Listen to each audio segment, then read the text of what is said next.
আপনারা যারা দুশ্চিন্তায় রয়েছেন, যাদের ফ্যামিলিতে ভেজাল, যাদের সংসারে ভেজাল, ছেলে সন্তান কথা শুনে না, মেয়ে কথা শুনে না, স্বামী তার স্ত্রী কথা শুনে না, স্ত্রী তার স্বামী কথা শুনে না, এটা কি করণীয়?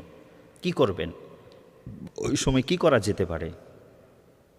আপনার যাতে করে সমস্ত দুশ্চিন্তা দূর হয়ে যায়, যাতে করে সমস্ত পেরেশানি দূর হয়ে যায়, এজন্য রাসূল সাল্লাল্লাহু আলাইহি ওয়াসাল্লাম আমাদেরকে দুটি আমলের কথা বলেছেন। আপনি অনেক দুশ্চিন্তায় রয়েছেন, অনেক পেরেশানিতে রয়েছেন, এই দুইটি আমল যদি আপনি করেন তাহলে রাসূল সাল্লাল্লাহু আলাইহি ওয়াসাল্লাম বলেছেন আপনার সমস্ত পেরেশানি, সমস্ত দুশ্চিন্তা দূর হয়ে যাবে।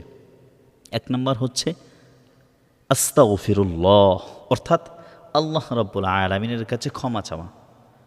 আস্তাগফিরুল্লাহ রব্বি মিন কুল্লি যামবি ওয়া আতুবু ইলাইহি লা হাওলা ওয়ালা কুওয়াতা ইল্লা বিল্লাহিল আলিয়্যিল আযীম, এটা বলা, অর্থাৎ আল্লাহ রাব্বুল আলামিনের কাছে ক্ষমা চাওয়া। এটা যাদের সম্ভব হয় এটা পড়বেন। যদি এত বড়টা না পড়তে পারেন তাহলে কমপক্ষে আস্তাগফিরুল্লাহ এতটুকু পড়বেন, অথবা আল্লাহুম্মা গফিরলি এতটুকু পড়বেন, অর্থাৎ আল্লাহ রাব্বুল আলামিনের কাছে ক্ষমা চাবেন।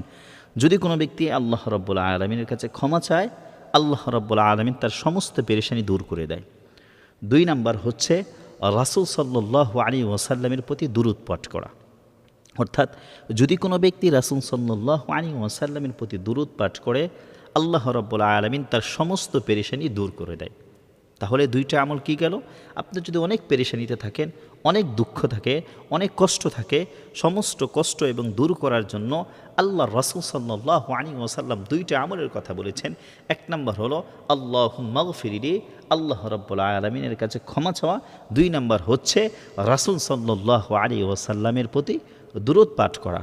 আর দুরূদের মধ্যে সবচেয়ে সংক্ষিপ্ত এবং ছোট দুরূদ হচ্ছে সাল্লাল্লাহু আলাইহি ওয়াসাল্লাম, এটাও পড়তে পারেন, অথবা আল্লাহুম্মা সাল্লি আলা মুহাম্মাদ এতটুকু পড়তে পারেন। আল্লাহ রাব্বুল আলামিন আমাদের সকলকে এই দুইটা কাজের প্রতি আমল করার জন্য তৌফিক দান করুক, আর আল্লাহ রাব্বুল আলামিন আমাদের সমস্ত পেরেশানি থেকে দূর করুক।